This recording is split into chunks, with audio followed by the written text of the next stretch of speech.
My dear students, today I am going to take a discussion on the Gibbs adsorption equation.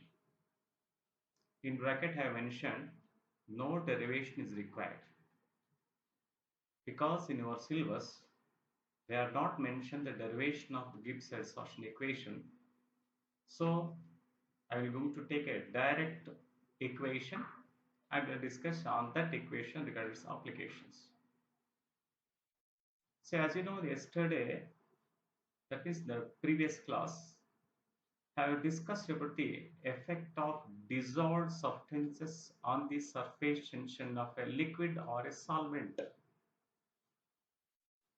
Based on that now, we are three types of solutions, type 1, type 2, type 3. When you consider a solution or a liquid or a solvent in a beaker, the surface of this liquid has some residual forces. As you know, the surface tension is nothing but the force per unit length, or is also defined as the surface free energy per unit area. After having the solvent in a beaker, now let me study how the surface tension of a liquid or a solvent varies on adding a solute. If add a solute to the liquid, if the concentration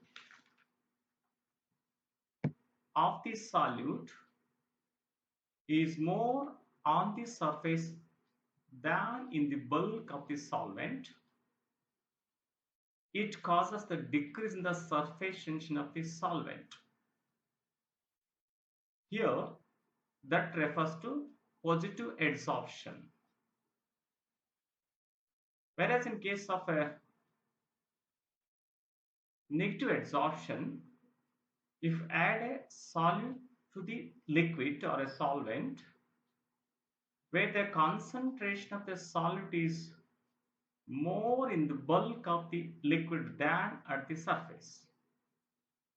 Therefore, there is a change in the surface free energy of a solvent, and which causes the change in the surface tension of a liquid in presence of a solute. A quantitative expression which relates the extent of adsorption and the change of surface tension of the solvent due to the addition of a solute was derived by J. W. Gibbs in 1878, and this expression is called Gibbs adsorption equation. As this equation was derived considering the two component system and also by using the chemical potential of the solution of the two components, and as approached the equation as I mentioned on the screen, S is equal to minus C upon RT into d gamma upon dc, that each term indicates C is the concentration of solute and R is a gas constant, T is the temperature, d gamma is the change in surface tension, and dc is the change in concentration, and S refers to surface excess concentration, or you can say adsorption. So this is an equation, and this equation can be used to predict some of the concept. Therefore, let's go for the application of Gibbs adsorption equation. The first is it to predict the positive or negative adsorption. In Gibbs equation, d gamma upon dc gives the rate of variation of the surface tension of the solution with the concentration. Look at this equation. If this d gamma upon dc, if it is equal to negative, then minus into minus plus, S is equal to positive. S is equal to positive. So that indicates there's a positive adsorption expected to be observed in case of a solution. If d gamma upon dc is equal to positive, that was S is equal to negative, then you can say it's a negative adsorption. Once again, I'll repeat now. If d gamma upon dc, d gamma upon dc it is positive, S must be negative, the concentration of the solute in the surface is less than in the bulk of the solution. This is case of negative adsorption. If d gamma upon dc is negative, S must be positive. The concentration of the solute in the surface is more than in the bulk of the solution, and this is called a positive adsorption. Here now, the concentration of solute tells about it. If it's a positive negative adsorption, concentration of solute on the surface is going to be less. In case of positive adsorption, the concentration of solute on the surface is more. So because of these two differences in the concentration of solute on the surface and bulk of the solution, that causes a change in the surface tension of a liquid or a solvent. The example for this now, the substance like a soaps, sulfonic acid, sulfonates, alcohols, and detergents lower the surface tension of water, hence show the positive adsorption, and these are called surface active agents.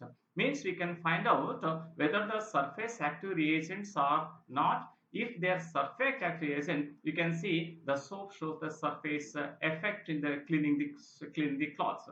And second, if a strong electrolytes are and amino benzoic acids increases the surface tension of water and hence show negative adsorption.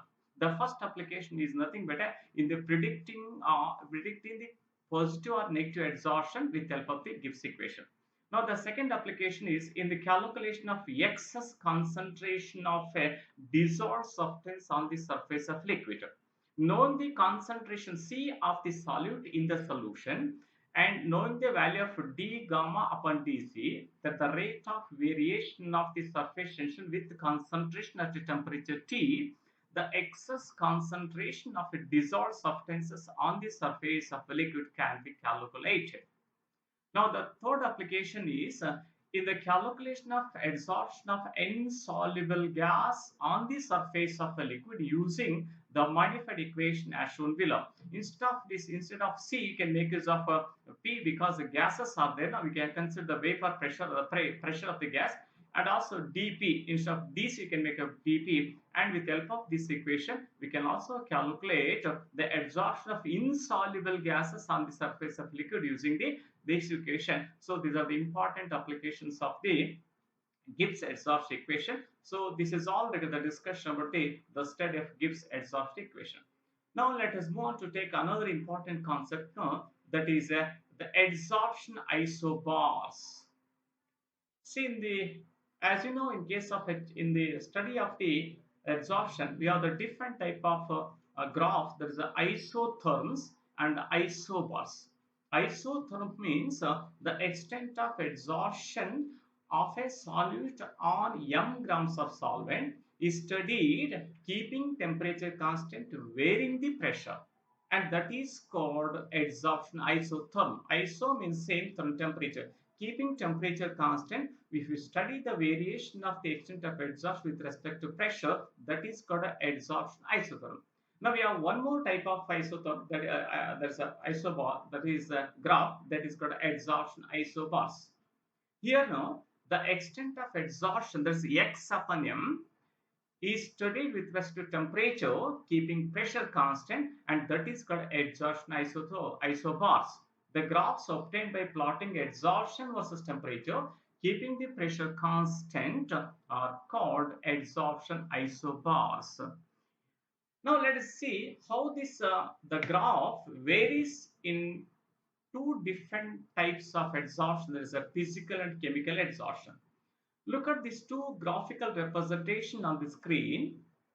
In a physical adsorption, if you study the rate of that's amount of adsorption on the surface of adsorbent with the temperature, and second one is amount of with respect to temperature in case of chemical adsorption. See, in case of physical adsorption, as you increase the temperature, the amount of adsorption of a substance on the surface of adsorbent goes on decreases. See, this goes on. This is nothing but a what is the effect of temperature on the adsorption? See, when you take this at a very low temperature, so there is a high adsorption. As you increase the temperature, that means the adsorption goes on decreases.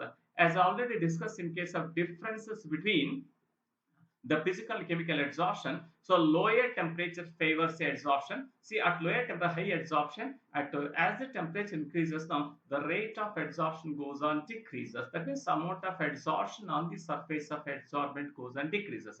Whereas in case of chemical adsorption, the amount of adsorption or x of an m value first goes on increases.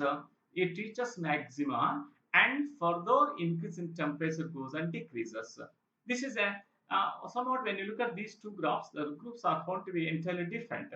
So as you increase the temperature in case of chemical adsorption, now the reactant molecule slowly goes on getting energy of activation, and when reaches the minimum energy that required to get adsorbed on the surface of an adsorbent is increases at this point the maximum, and at this position at this temperature the that means here the molecule get adsorbed.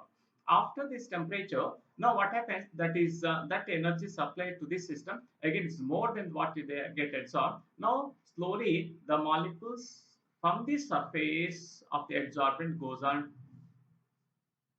dissolved. Now it goes on decreases. That means adsorption goes on decreases as increase of further temperature. So more than the after the peak in the graph. So this is how we can see what is the effect of temperature on the adsorption of a gas or a liquid on the surface of an adsorbent. These are the two important graphs we can say. And after this, we have one more important concept: adsorption indicators. As you know, the indicators are the chemical substances which are used to find out the end point of a chemical reactions during titration. And we have different type indicators already used in case of acid base titration and redox titration. And we have one more type of indicators. Also, we have one more type of titration there, that is the precipitation indicators. In case of precipitation indicator, you are going to use a special type of indicator. Those indicators called adsorption indicators.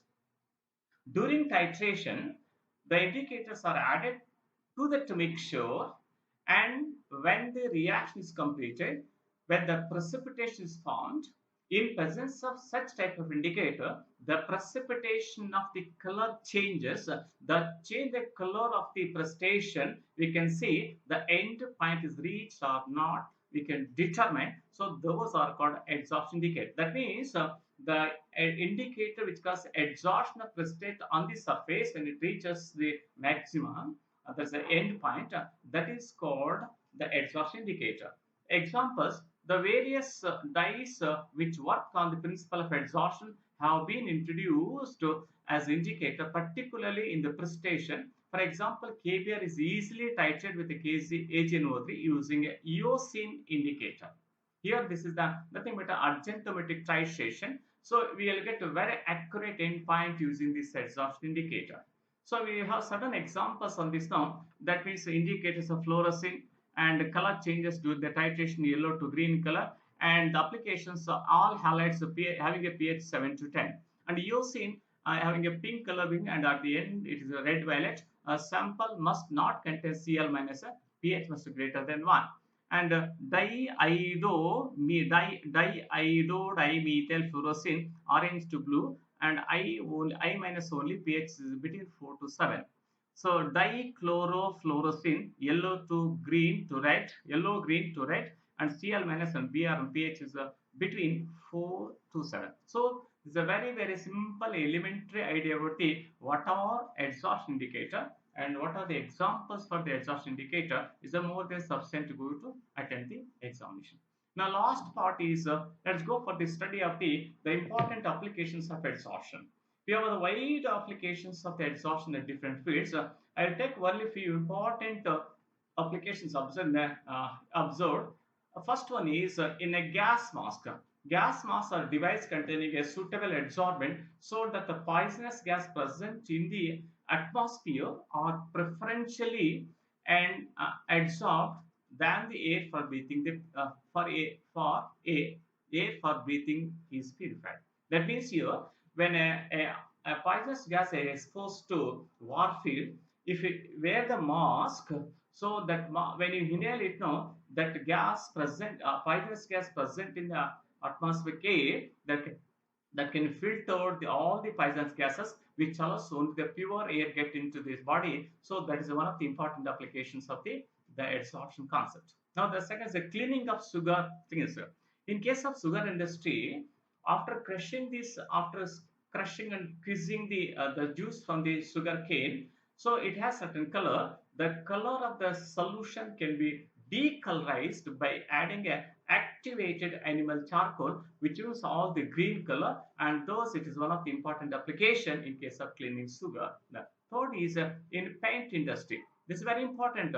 The paint should not contain a dissolved gas, as otherwise the paint does not adhere well to the surface to be painted, and thus will have to pour covering. The dissolved gases are therefore removed by suitable adsorbent during manufacture. Means every paint contains a suitable adsorbent.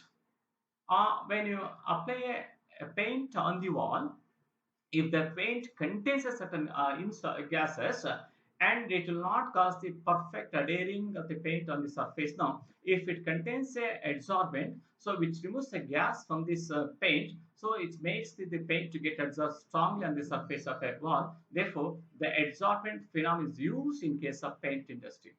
And in case of catalysis, this is the most and wide applicable concept, and the most of these reactions carried out in terms of solid catalyst, especially when you make a solid catalyst and gases reactant or liquids and solids as a catalyst. That means in case of heterogeneous catalysis.